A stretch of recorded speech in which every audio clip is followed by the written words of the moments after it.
Well, I figured I'd wait half a year or so after the original posts to update everyone, but it ended up being longer than that.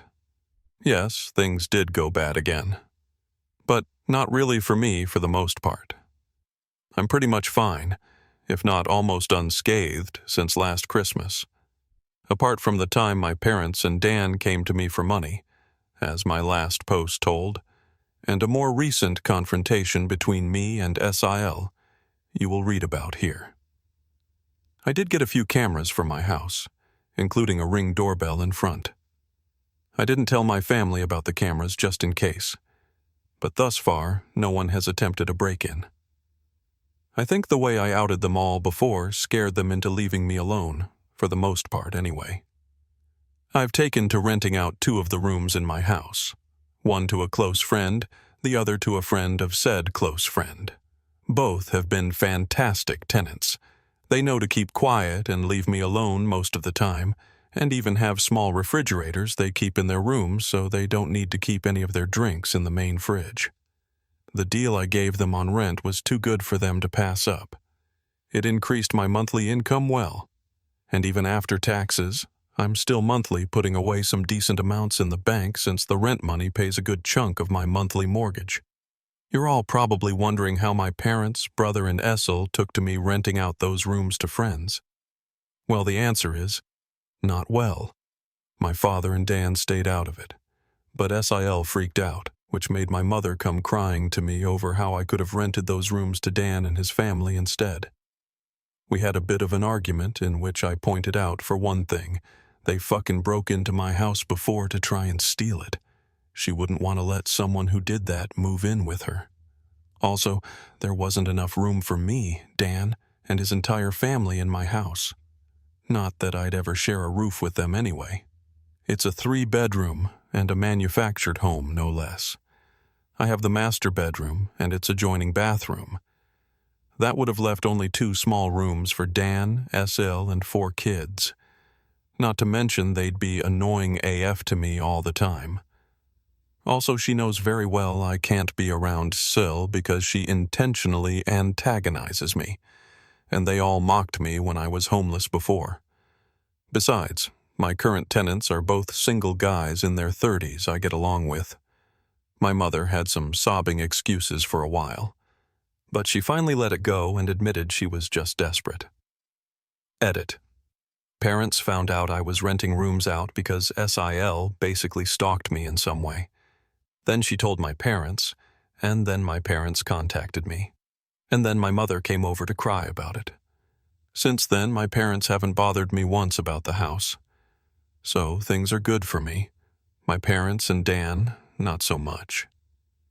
It turns out SIL is a far worse person than even I thought. I already knew she was a gaslighting, self-victimizing drama queen, but she sank even lower, because Dan's youngest child turned out not to be his. Yeah, you all read that correctly. SIL had an affair, which in retrospect isn't all that surprising, and something a few people here totally called months ago. After being caught, SIL was ousted from the family. Dan just recently finished with his divorce, which actually went in his favor since we thankfully live in an at-fault state. Dan also sued to get his name taken off the birth certificate of the youngest child, and won. Basically, after the incident where my parents tried to force me to hand over my house, things got pretty tumultuous over at their house. SIL blamed me a lot. She was convinced somehow that I had tons of money, like I'd won the lottery or something, and that I should share the wealth. Apparently, it was her idea that they come to my Christmas party, because she hoped they could all try to get on my good side. It was also her idea to make my parents and Dan try to get money from me for an apartment. So it really burst her bubble when Dan and my parents informed her of how my finances actually were. For the longest time, she had Dan and my parents fully engulfed in her toxic mindset, and only fed their narcissism with her own. So her blaming me made the rest of them blame me. That is until what happened in front of the police when they tried to steal my house. That's when the downfall for SIL really started.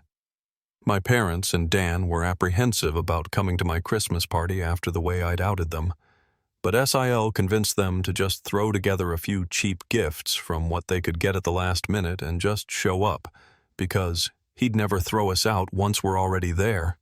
Boy, was she wrong. She gambled on that plan, and I, with the complete blessings of everyone I'd invited, threw her and the rest of them out. Her plan, she no doubt thought was the most clever thing ever, backfired in her face spectacularly. I guess being chewed out by family at my party not only wrecked my parents' reputation even more, it actually started a wake-up call for them to eventually not listen to Sil anymore. And as I said in my last post, my parents decided on going back to church. Perhaps because last year I'd said they'd probably go to hell for their actions. I can't say that's the real reason. But you got to admit, it would feel kinda satisfying if that was the case. Though my parents hadn't been to church in 2 decades before going back. While I don't think it's a bad idea that they're going to church, they need to understand that going doesn't just give them a do-over for all the shit they've done in the past.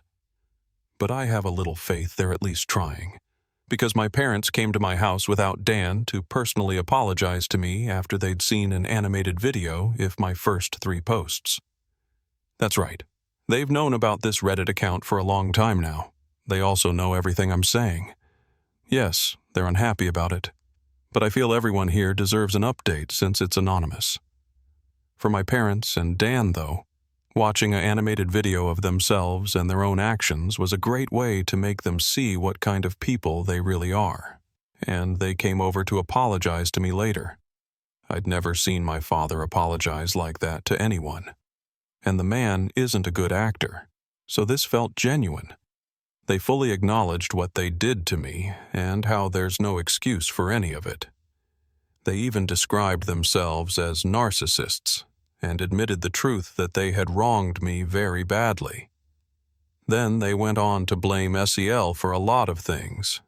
Yeah, they kinda threw her under the bus, but it's not like she wasn't guilty of everything they said. My parents have been getting counseling for a while now too, and did offer group family counseling, but I declined as I'm not ready for that anytime soon.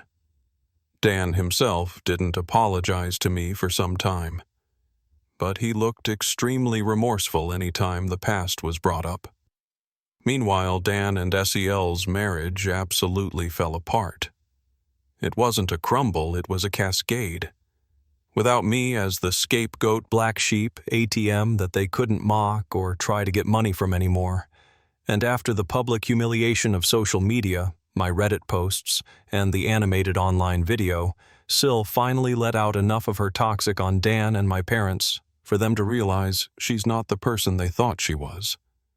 Their denial had been strong, but Sil's entitlement was stronger. I've had many a thought of lightsabers clashing over this drama. Sil clad like a bimbo Sith with a lightsaber that looks like a giant lipstick or something like that. I imagine there's a wealth of puns and jokes to be had there, but I really didn't bother to think much more detail about it. But as you can imagine, things only got worse because Sil kept looking for other ways to get what she wanted. She kept bringing up ads for used campers and RVs to try and get my parents to buy one to live out of, so they could have the main house. And she kept doing this no matter how many times they told her to stop. She even tried to say my parents should just buy an RV and have a life on the road, like normal old people do. That was stupid, even for Ciel. The opposite was suggested by my parents that Dan and Ciel buy a camper themselves to live out of it instead. Ciel basically said she shouldn't have to do that since she's the mom. She pretty much lorded the fact that she thought she had total parental authority over everyone's heads because the kids in the house were all hers. And when Sil didn't get her way, she actually took her baby and left the house to disappear for several days. They knew she was fine because her phone was still working, and she was responding texts with short but passive-aggressive answers. And when she came back, she was only more embittered because nobody caved to her demands while she was away. Esil also refused to go to church, but Dan went with our parents and took his kids along as well, save for the youngest since Esil refused to let him take the baby anywhere. Personally, I don't go to church. I believe in God and all that stuff, but I just don't like church. Besides, it never did me any good growing up. Shit really hit the fan when Dan suddenly called out his wife as a cheater. March. This shocked us all, because we thought he was a complete pushover to her. But no, he's not. At least, not anymore. You all know how he treated me when I was on his bad side. Well, his wife wasn't spared that ire at all. He started putting pieces together about her deceit after finally pulling his head out of his ass and secretly got DNA tests for all his kids. 3 of the kids are his, but the youngest one, the baby, was not. For the record, Dan and I both have pretty dark, straight hair that's almost black. Same with our parents. Syl's hair is straight and pretty dark too, but the baby's hair is lighter and a bit curly. At first, Dan just thought it was because of the baby's age. SIL kept playing it off and said that it would darken in time, but the baby's hair never got darker. I guess that was Dan's biggest clue. He confronted his wife with the DNA results in front of our parents, and she broke down sobbing that it was a mistake. SIL pulled out all the Darvo stops of denying, trickle-truthing, and gaslighting, but Dan had none of it, and actually had done more to find out about her affair than I would have ever thought. I knew he was smart. He just let himself be dumb. He had detailed proof of her cheating with phone records, texts he got off her phone, bank records, and the DNA test. He even identified the man she's cheating with, who is likely the father since he has much lighter-colored curly hair. The evidence against her was crystal clear, and Dan said she was so bad at hiding her affair, he didn't even have a hard time figuring any of it out once he started looking. My parents demanded that SEL leave their house immediately. That's when she went psycho on them all, first in just yelling. But she quickly got physical. Police had to be called by my mother. And yeah, SEL was arrested. She scratched up Dan and my father quite a bit with her long, fake nails, and even harmed her eldest kid in the crossfire by hitting him hard enough to have a black eye and nosebleed when he tried to intervene. Dan was smart enough to have his phone recording nearby when he confronted her. So the police had all they needed to arrest her for assault. Syl's parents had to drive over to bail her out. Then they came back for the baby, Syl's stuff, and her car as well. A couple days after Syl got bailed out, she showed up at my house because I was apparently next on her shit list. As soon as I opened the door, she went on a delusional rant where she called me out about posting on Reddit, then said I was the entitled bane of her existence. I'm not sure, but I think she might have been high on something because this felt extra crazy for her, and her eyes didn't look right. She claimed mothers with young children are the most sacred thing in the world, then went on yelling that giving up my house shouldn't have been too much to ask for, because supporting the family was the least I could have done, and if I had, then her family would still be together. When I tried to talk while she was spewing all that out, she actually attempted to shove me and cover my mouth. She even had her hand poised like she was ready to scratch me. Well, that went about as well with me as you can expect. I'm not exactly one to be threatened, and told her I'd call police if she didn't take her hands off me right that moment. I also told her I'd got all it on my doorbell camera. She started panicking the moment she heard camera. Then I ended up verbally savaging her to the point she was backing off my porch. I told her she had some gall to call me entitled when she's exactly that. She didn't work for anything she had anymore, cheated on her husband and got pregnant from her affair partner, made my mother do most of the parenting for her children, spent Dan's money till they were in a financial hole, and acted entitled to my home to the point of trying to steal it. I called her entitled X1000, and that she's a greedy bitch who is blinded by narcissism. Then I told her to stop blaming me for her own actions and to never show up at my house again. Being told all that was pretty much all SIL needed to hear before jumping back into her car, then peeled out and sped off. This was finally the straw that broke the camel's back for me. Now that she was separated from Dan, I ended up finally going to the police and filing a report on her for harassment and the assault she'd done on me last year, and her putting her hands on me at my front porch only added to it. The police have it all on record now. And I gave copies of the video to Dan for his divorce lawyer. And yes, I did file for a restraining order against Sil. It was easily granted because it was obvious the woman is unhinged. She's not made a social media post about me since that I could see. But that's just because she put her profile on private. I hope her blame ship against me has long since sailed. Either way, she's left me alone. Sil was still with her affair partner during the divorce. At the time, I had no real idea of what kind of man he is. But any person who monkeys with someone else's spouse and even has a child with them really doesn't have a lot of morals to begin with. Once the divorce was underway, Sil admitted that Dan just wasn't man enough for her anymore because he couldn't afford to give her the lifestyle she wanted. She actually believed herself to be on the level of a trophy wife, and that she deserves to be with someone wealthy. Dan said he pulled a me and maniacally laughed at her. He said she was nowhere near hot enough to be a trophy wife, along with mentioning any other faults she had. Sil ended up humiliated by this and ran off like a child. Due to having to live with her parents, Sil was forced to work in their family business because Dan wasn't giving her access to his bank accounts anymore. She'd already maxed out all the credit cards he previously gave her, and she griped about having to work for her parents despite having a college degree. But I think they were the only ones who'd employ her anyway, since she's got a criminal record and a decade-long gap in her resume. I've heard from Dan that her parents were severely disappointed in her as well.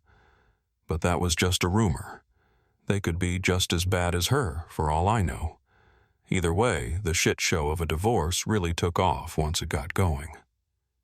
Sil didn't walk away with much from it, especially because she had an affair, physically hurt her Phil, husband and eldest child, and it's an at-fault state, like I mentioned earlier.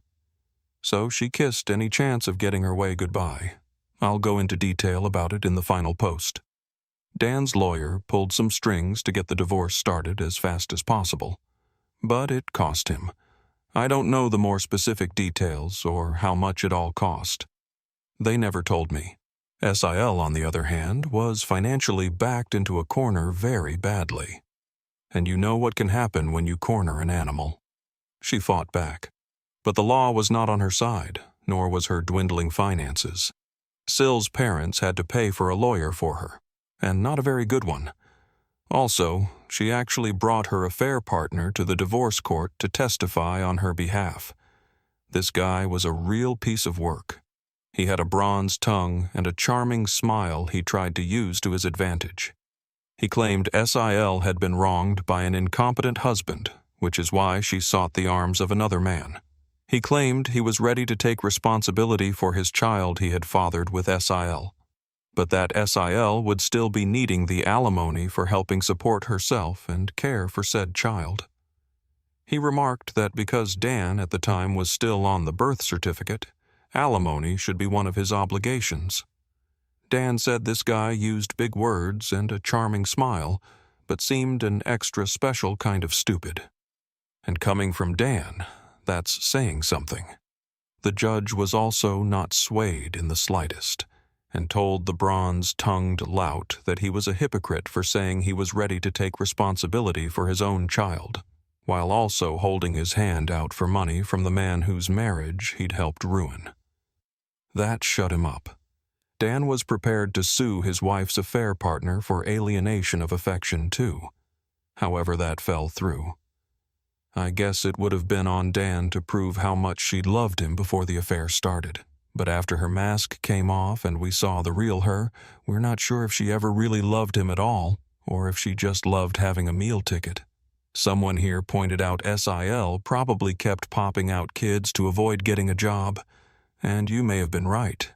Either way, SIL tried dragging out the divorce, but Dan's lawyer and the judge kept that from happening much. I swear, Dan must have seriously lucked out, because he got one of the meanest and most unsympathetic to cheaters judges in the state, and all the evidence we had on SEL made it easy to keep her from playing the victim. so instead she just let her real bitchy self out since there was no point in hiding it anymore. The court had all of the records provided by Dan and myself, police reports, photos, and recordings to prove she was an abusive narcissist. There was a mountain against SIL that she had no way to climb over or hike around. She tried standing against the mountain, but that was prime avalanche territory. In the end of the divorce, Sil struck a deal to end things quick. Dan takes 3/4 of the credit card debt, gets his name off the affair baby's birth certificate, and Sil walked away with only partial custody of her children, no alimony, but also without most of the credit debts she racked up. Her being legally employed by her parents meant she had an income of her own to fall back on to start paying off her debts. She can see her other kids almost whenever she wants and can take them on weekends, but for whatever reason has made very few attempts to even see them. She took them out to eat fast food a few times, but she never took them home with her. The kids are back in school now, so that gives her even less opportunities to see them. You'd think her parents would want to see their grandchildren, but they haven't contacted Dan about it. They barely saw Dan's children before that too. Now they may not even bother to see them at all. Do they hate kids or something? Even Dan doesn't know. But he tells me that his in-laws were always indifferent to him. As for Dan, well, he really did love his wife a lot. So the betrayal of her cheating made him hit the bottle hard. Rewind back to the night of his confrontation with his wife. He came to me in a stupor with a whiskey bottle in hand, and his face all scratched up and covered in bandages. I wouldn't say he was drunk yet, but I freaked out seeing him looking like that at first, then berated him for driving under the influence. But that didn't really mean much to him compared to the betrayal of his cheating harlot of a soon-to-be ex-wife. We spent a few hours hanging out in my camper so as not to disturb my tenants. All the while, Dan was drinking whiskey straight from the bottle and crying that he's a fool, and how he regretted ever marrying Sil. Pretty much any time he mentions her now, he just refers to her as that bitch. So that's ex-Sil's nickname now. Ironically, this time together was the most bonding Dan and I have done in 15 years. While he didn't exactly apologize to me, he called himself a shitty human being with terrible taste in women. Then said I at least didn't make his mistakes. Despite all he previously did to me, he's still my younger brother, and I couldn't risk letting him try to drive home. So I told him to stay the night and managed to take his keys, then set up the bunk in my camper for him to use. I rented out my spare rooms after all. He was in no shape to drive home, and if he'd taken an Uber, he'd have to pay for it, and then have to come back for his car later. He was still a depressed, crying mess, and didn't want our parents or his kids to see him like that. And frankly, I was worried he'd do something insanely stupid if I let him leave. I didn't want him to sleep in the house, so putting him in the camper was the best option. Just because that bitch fucked him over doesn't mean I suddenly trusted him, so better for him to sleep it off in the camper. We both spent time in the camper playing games and watching movies on my portable DVD player. Poker was no fun with just 2 people, and Old Maid was just boring. Thankfully, I had an UNO deck too, and an old-school battleship game. He really liked those. It was enough to keep him distracted until he was finally willing to lay down after running out of whiskey. He threw up a lot of it in a bucket anyway. But he was not opposed to sleeping in my camper. In fact, he found the idea kinda cool. Dan had a lot of questions for me as to how I'd lived in the camper for as long as I did. And I answered them all, if not just to keep him busy. But I needed to go to bed myself since I had to be up early. So I left him with my portable DVD player and a couple of movies. That way he could amuse himself alone for a while, if he even managed to stay awake. Before leaving for work in the morning, I popped in while Dan was passed out in the bunk and left a bottle of ibuprofen and an energy drink on the counter of the camper's kitchenette, along with his car keys and a letter explaining to leave through the backyard gate. He saw himself out without trouble around 1:30 p.m. About a month after ex-SEL, aka that bitch, was kicked out, Dan came to me asking to borrow my camper. I guess he found it more comfortable than I'd thought when he slept in it. And he fully admitted he didn't ask sooner out of pride. But with his soon-to-be ex-wife out of the house, he'd decided to give up his room for his eldest kid. He's got 2 girls and a boy, with the boy being the eldest and now 8 years old. The kids were all forced to share a room until that point. They just had curtains up for the boy's half of the room, but the boy often slept on the couch to avoid his sisters.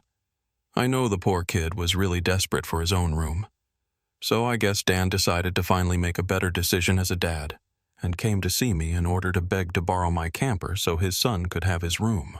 If he could have afforded it, he'd have bought his own camper instead of relying on me, and even said as much. I hadn't even gotten the chance to use the camper for actual camping yet, but I caved and let him use it since it was actually for a good cause, and he promised to buy his own in time anyway. No, I didn't ask for rent money for the camper. Dan is in enough of a financial hole as it is right now. Ex-SIL and the divorce drained him, and I've learned that I get far better results with family lately by not being spiteful. I loaded my camper up and put it down in my parents' backyard, and my father put in a 30-amp breaker so it'll have enough power for Dan to run heat and AC when he needs it. I do miss the camper. After all that time living in it, it kind of felt like it was a part of me. But the only reason I loaned it out was for the sake of Dan's kids. Pretty much the only reason I still do anything for my parents or Dan is for the sake of those kids, as I've bonded with them. And yes, I know I may not get the camper back for quite some time, and likely not in the kind of condition I lent it out in. But I've warned Dan and my parents that they will be financially responsible for any damage they do to the camper, as well as its upkeep for as long as they have it. I also took many time-stamped pictures and video of the camper inside and outside before lending it out, so I can prove its condition before it left. Dan even recorded a video with me agreeing to my terms, so that's as good as a contract. With the financial drain of the divorce, Dan's not going to be able to get a place of his own for years, I'll bet. Though he seems to have no complaints about living in the camper at least. But I don't know if he actually likes it, or if he's just putting up a front. But I can guess it reminds him of the backyard forts we had as kids, since that's how it felt with me sometimes. Either way, he's living in it now. I did get some major props from the extended family for letting him borrow it too. I'm now referred to by a lot of them as the good brother Dan doesn't deserve. Either way, I think getting rid of Sil was a great first step in mending the family as a whole. I still have little care for my brother and parents after the way they treated me all my life, but I'm not going to let Dan's kids suffer for it. Those kids have actually really warmed up to me. They're actually happy to see me when I come over, or when they visit me. I've even babysat a few times. Now that they don't have their mother's toxic around, they've become much nicer kids, especially to me. I'm actually getting to enjoy being an uncle now. My mother is still doing the bulk of the parenting for my nibblings, and she's been acting as nice as possible to stay on my good side. My father often looks very defeated in my presence, but otherwise he's been either stoically quiet or just generally nice to me. But he won't talk to me much, though that's leagues better than how he was before at least. I'm not letting my guard down either way. My parents do seem more happy that my ex-SCL is gone, and they often say they don't know what they ever saw in her. My mother especially, because the two of them butted heads over who was mom in the house for a long time. Now for the last part. At the same time as the divorce, Dan sued to have his name removed from the birth certificate of the baby that wasn't his. That bitch didn't really want to change it, because it meant no more child support from Dan if she did. However, there was a court-ordered paternity test for the man identified as the baby's father. I was prepared to laugh in case it turned out he wasn't the father either, but he was, and Dan's lawyer had a long talk with ex-Sil's lawyer. Ex-Sil had no leg to stand on, and Dan was ready to go to bat to make her situation even worse. She didn't have the finances to fight him any longer, and agreed to changing the birth certificate. The bronze-tongued lout who'd knocked her up did man up to take financial responsibility as a parent, but he ended up not staying with SL. He contacted Dan through his lawyer to tell him he'd broken up with that bitch, and that he wouldn't bother him again. I checked the social media of that guy after Dan linked me to it, and the lout was upset that now he's financially responsible for a child he never planned to have, and that he's too young for this. Guys, from what Dan's lawyer was able to find out, that man is just over 40. He looks younger than he is, but he's by no means a young man. Shortly after that, he put his online profile on private. Ex-SL did the same with hers a long time prior, so I've no more information left to give. This may be the end. Ex-SL is out of our hair. My parents and brother have finally made a real effort to be better people. I'm surprisingly happy as an uncle, and my house is still my house.